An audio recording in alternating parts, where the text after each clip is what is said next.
Hey there, music lovers. Welcome to the channel, and thank you so much for dropping by. In this video, I want to give my review of the new release, the new video release from Yes, featuring ARW, and live at the Apollo, which I have right here on Blu-ray. It also came out on a CD, DVD, LP, 8-track.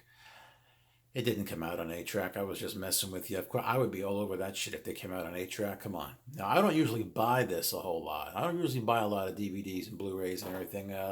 I've been downloading a lot of stuff, a lot of unofficial stuff. But, for the stuff that I really care about, that I want to have, that I want to survive a hard drive crash, accidentally deleting a file, that kind of thing, the stuff that I really want to make sure that I've got a copy of, I go ahead and buy it. And plus, it's always good to support the bands you love, right? So anyway, here it is on Blu-ray. I recommend you pick up a copy. I'm going to give you my pros and cons of this new release. So you may recall I did an interview with Jon Anderson back in 2010, which I posted to this channel. I'll put a link up to it. But in that interview, he talked about, the beginnings of some talks with Trevor Rabin and Rick Wakeman and working together. And so, go forward 5-6 years, 2016 comes around and they're on tour, and they kick things off in October of 2016. I got to see them about 4 shows into their tour in North Carolina. Overall, it was a great show. It was a little bit rough in some spots. They had to restart Heart of the Sunrise all over again. And I've heard reports from some other people how they had some flubs here and there. Trevor Rabin even injured his arm or his hand. It was affecting his ability to play guitar very well, so he had to deal with that.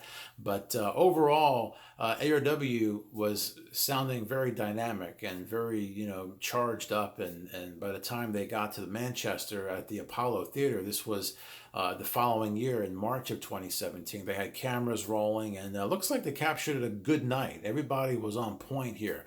That's one of the great things about this band. In addition to Trevor Rabin and Jon Anderson and Rick Wakeman, you've got Lou Molino on drums. Lou played with Trevor on his solo albums. If you've got the album Can't Look Away, Trevor's last, well, it wasn't his last solo album, but it was the last one that was, FM friendly, that came out in the mid 80s.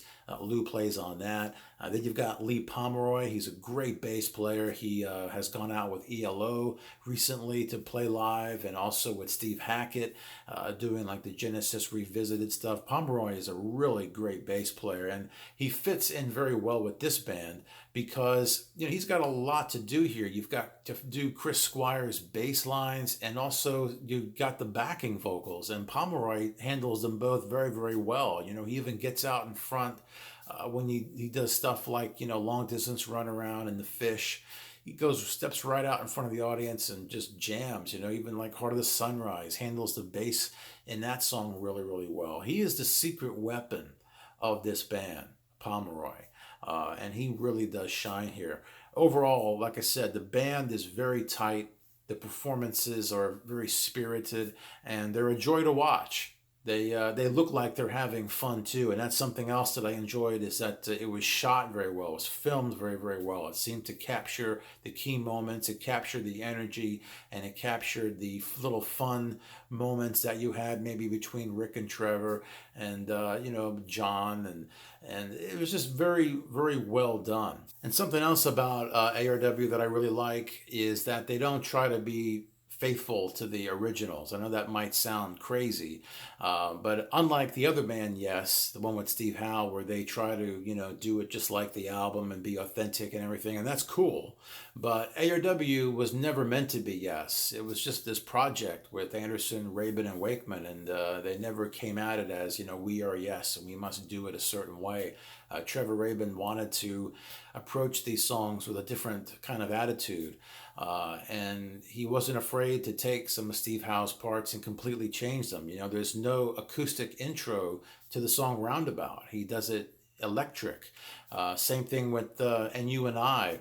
He doesn't do the acoustic intro to that song. He works this thing out with Rick, the same kind of melodies, but they achieve it differently.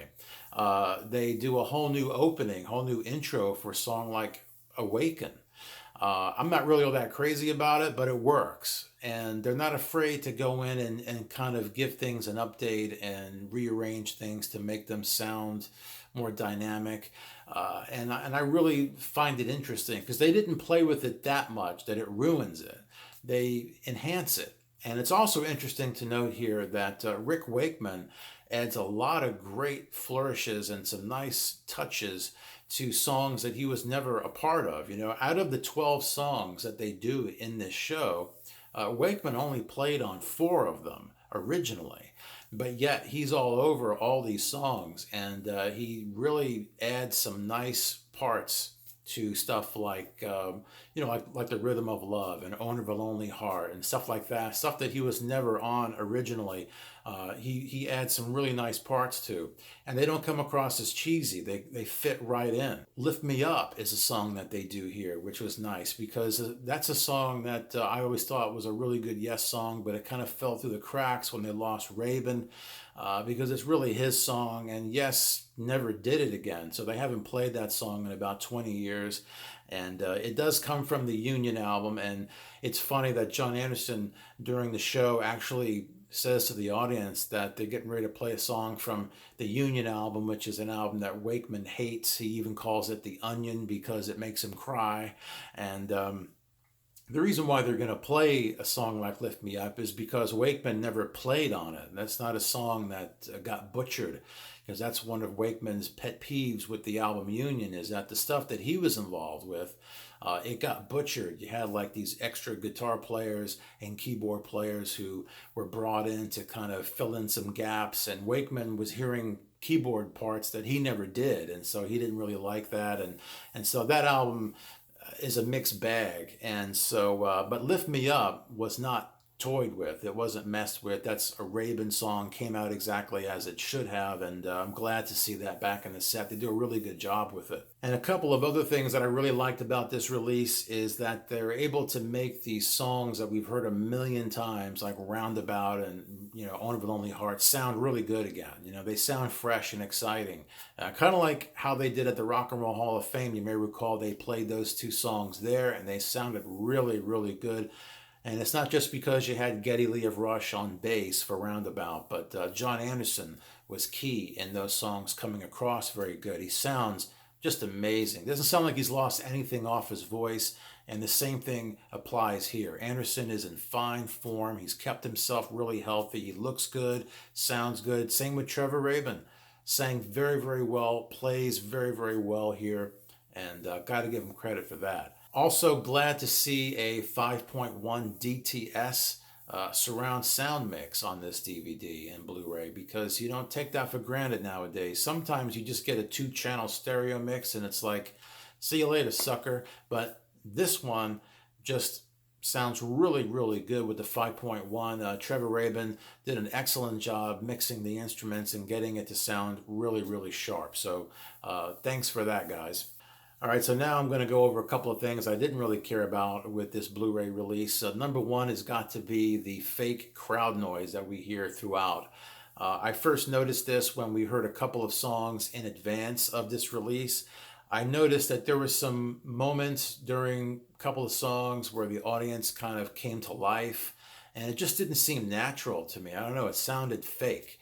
Maybe it was because, I had been to a couple of these shows, and I know that the audience doesn't go bonkers after every solo or after every little thing here and there, but that's what it sounded like was happening. And it really became evident when I saw the video, because they would shoot the audience, like you would see the audience, they're just sitting there watching the show, but yet the audio has them going crazy and, giving applause and yelling and clapping and all this stuff, but yet they're just sitting there, unless the balcony is going crazy and we don't see it. But no, it's pretty obvious that they messed with the audience noise to kind of give it a more livelier sound, to give it more energy maybe, but I don't think it needed it. Especially in some of the more quieter moments of like Heart of the Sunrise and stuff like that, it really was a distraction to hear the audience coming to life when you know that they're just sitting there. I mean, there were a couple of times where they showed somebody standing up and clapping, but he looked like the only guy doing it, you know. And then there was this other part where they did show everybody standing up, but it was because they were doing the intros, you know. Hey, that's, you know, Rick on keys and Trevor on, and then everybody's standing up and clapping. But it sounded like that throughout the whole show when they're sitting down.